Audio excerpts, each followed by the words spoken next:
Salut à toutes et à tous, bienvenue dans The Watchman, le podcast qui va vous donner envie d'aller au cinéma. I like it. Je ne suis qu'amour. Je suis Kevin Robert, votre guide des salles obscures, et aujourd'hui, je vous parle d'Avatar, la voix de l'eau.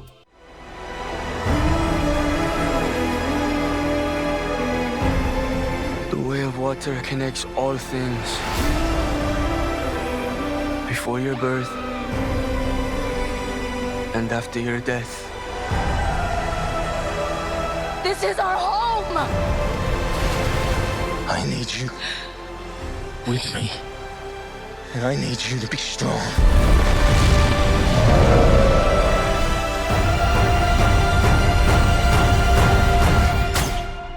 Strongheart.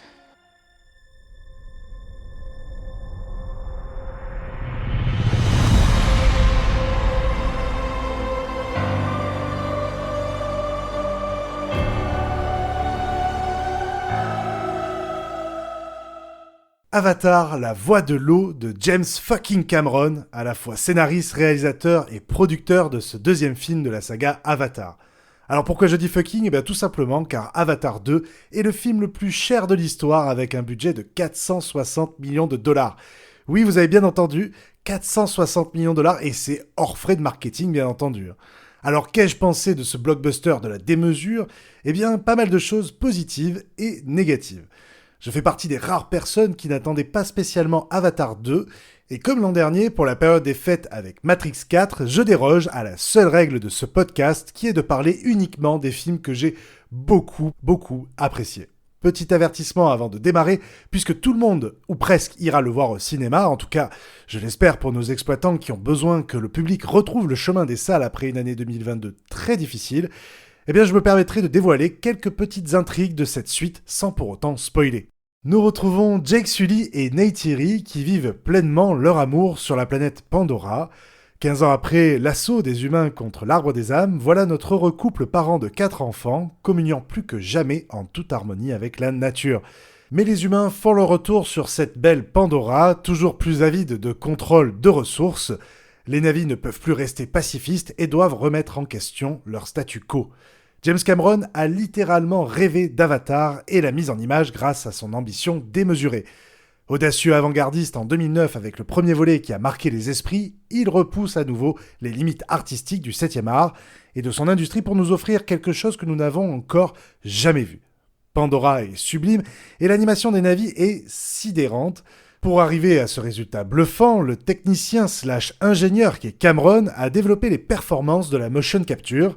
La captation du jeu des acteurs ne se fait donc plus par une traditionnelle caméra qui enregistre des images sur un support numérique ou sur une pellicule, mais bien par un dispositif qui recueille des données et des coordonnées qui seront ensuite retranscrites en images. Une fois les images reconstituées et modélisées via un ordinateur, James Cameron se retrouve seul dans un hangar avec une caméra et filme virtuellement son environnement. Il peut donc tourner autant de fois qu'il veut, et composer le cadre de performances qui ont eu lieu des mois auparavant. Il se libère donc de toute contrainte technique. Pour faire que ce virtuel soit le plus réel possible, bien entendu, les acteurs sont au centre du dispositif. Ils ont même travaillé en amont dans des conditions réelles, en costume, dans une jungle, avant de délivrer leurs performances en plateau. Nous touchons du doigt ici l'hybridation entre cinéma traditionnel et cinéma virtuel, qui s'approche peut-être un peu trop du jeu vidéo. Pour continuer sur le plan technique, James Cameron utilise une technologie d'affichage appelée HFR, High Frame Rate en anglais, ou en français Haute Fréquence d'image. Habituellement dans un film avec une scène à mouvement très rapide à 24 images par seconde, on constate souvent une saccade, un flou inhérent à la prise de vue. Ici, cette technologie est surtout appliquée dans les scènes d'action pour apporter cette fluidité, et ça fonctionne très bien.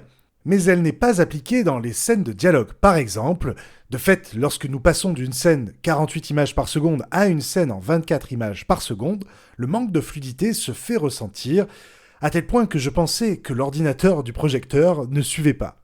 Autre élément qui fait très jeu vidéo et qui m'a beaucoup dérangé, ce sont les recadrages par des zooms rapides qui sont très nombreux. Comme il se permet de faire ce qu'il veut avec sa caméra virtuelle, je ne comprends pas pourquoi il veut à tout prix zoomer dans l'action. Cela nous sort de l'histoire, car ce procédé nous rappelle que nous regardons un film, tout simplement. Au-delà de ces griefs, il faut avouer que le génie concepteur est un très bon réalisateur. La caméra à l'épaule colle au plus près des héros, cherchant toujours à saisir leurs actions et réactions. Dans les très bonnes scènes d'affrontement, il faut remarquer l'attaque du train du début et la grande bataille finale, bien plus épique que celle du premier et avec une très bonne gestion spatiale. Nous retrouvons de très beaux rendus visuels dans la conception des machines utilisées par les humains. James Cameron est un grand enfant qui imagine des engins à la fois démesurés et cohérents dans leur utilisation.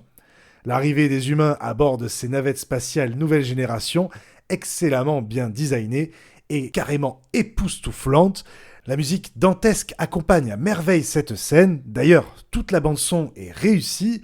Le légendaire James Horner était à la base dans le projet, mais il est malheureusement décédé entre-temps. C'est donc son protégé Simon Franglen, qui avait par ailleurs travaillé avec lui sur Titanic et Avatar, qui en est le compositeur. À l'image, nous éprouvons une expérience sensorielle grâce à une jolie profondeur des plans. L'arrière-plan est net et permet d'inscrire pleinement les personnages dans l'image, dans l'univers de Pandora. Évidemment, cette nature est sublimée durant tout le film et nous offre une flore et une faune magnifiques. Si je peux quand même faire mon rabat-joie sur un point, ce sont les animaux qui peuplent cette planète. Je remarque qu'il suffit simplement de doubler leurs yeux, leurs ailes ou leurs pattes pour les rendre originaux, mais passons. Durant 3h10, nous alternons entre des phases de découverte contemplative et des séquences d'action qui sont certainement bien mieux maîtrisées que dans tous les récents blockbusters Marvelo, Jurassico, DC Comico, Star Warsiens. Il n'existe pas de beauté comparable dans ces blockbusters modernes. Mais malheureusement, comme c'est semblable, l'impact émotionnel reste quand même mitigé, notamment car il ne déroge pas à mettre en image un scénario qui utilise tous les poncifs que nous avons déjà vus et revus. Beaucoup de dénouements sont prévisibles, et que dire de ces répétitions grotesques dans le scénario ? Les enfants qui se font kidnapper à tour de rôle, ou pour certains même à plusieurs reprises, les immenses machines humaines qui, dans leur destruction, enferment ces mêmes personnages qui luttent pour leur survie. Et bien évidemment, ils se sortent de ces situations tragiques grâce à des Deus ex machina très peu vraisemblables. James Cameron s'auto-référence en permanence et réinterprète des mythes et récits fondateurs de l'imagerie collective afin de toucher le plus grand monde. C'est souvent réussi, mais quelquefois un petit peu ridicule, comme lorsque le méchant colonel dans la peau d'un avatar broie un crâne d'humain avec sa main, Shakespeare en rigole de tout son squelette. Alors même si l'idée n'est pas de surprendre, mais plutôt de proposer une variation de ces thématiques universelles, il n'en demeure pas moins naïf, simpliste et un poil manichéen. Malheureusement aussi, comme dans le premier opus, les personnages sont assez mal développés. Leurs portraits ne tiennent souvent qu'à un seul trait de caractère, quand parfois ce n'est pas carrément leur crédibilité qui est remise en jeu, comme l'enfant sauvage nommé Spider. Ronald et Tonowari du clan des Metcaïna, interprétés respectivement par Kate Winslet et Cliff Curtis, sont réduits à peau de chagrin. J'aurais aimé les voir dans un rôle autre que celui de parents qui sermonnent leurs enfants, tout comme Jake Sully se retrouve cantonné uniquement à être le père qui doit protéger sa famille. Il n'est finalement pas le protagoniste de cette histoire, il n'a pas l'étoffe ni d'un chef ni d'un héros, mais peut-être est-ce la faute de ce mauvais acteur qui est Sam Worthington. Quant à sa femme, Neytiri, elle ne prend pas non plus la place qu'elle devrait prendre, notamment lors de cette scène, lorsque la famille Sully rencontre la famille en chef du clan des Metcaïna. Là, j'ai quand même bien ri parce que la place de la femme est relayée à un second plan, et c'est quand même terrible. Mais bon, tout n'est pas à jeter non plus côté personnage, loin de là.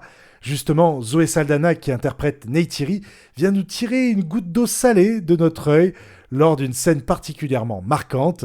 Deux autres personnages sortent plutôt bien du lot, à savoir l'adolescente Kiri, mi-humain, mi-navi, en quête d'identité et profondément connectée avec Mère Nature Eywa, ainsi que le colonel Miles Quaritch, plus que jamais menaçant dans un avatar de guerrier.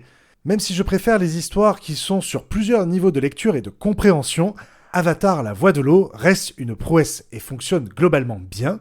À mon sens, il est même meilleur que le premier.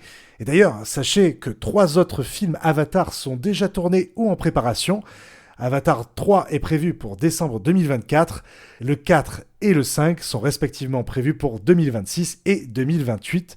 On a quand même hâte. Je salue la démarche incroyable de l'autodidacte qu'est James Cameron, qui a consacré et consacre encore beaucoup de temps à la réalisation de ses films. Il fait preuve d'une ambition démesurée, mettant des budgets monstrueux au service de son imagination. Il milite pour la protection de la nature et des peuples indigènes qui souffrent de sa destruction. Il fait ses films pour toucher le plus grand nombre et pousser la conscience écologique et humaniste. Il repousse les limites techniques pour créer quelque chose de nouveau avec un seul objectif, nous offrir à nous, spectateurs, quelque chose que nous n'avons encore jamais vu. J'ai eu la chance de le voir en IMAX laser 3D et en version originale sous-titrée, mais quel que soit le format d'image par lequel vous allez découvrir ce film au cinéma, je suis certain que vous vivrez une expérience unique. Je vous remercie de m'avoir écouté et je vous retrouve très vite pour de nouvelles aventures cinéphiles. En attendant, allez voir des films en salle au cinéma. Salut! C'était fabuleux. On va rentrer. Le payer, on va rentrer. Go home. It's all over. Thanks.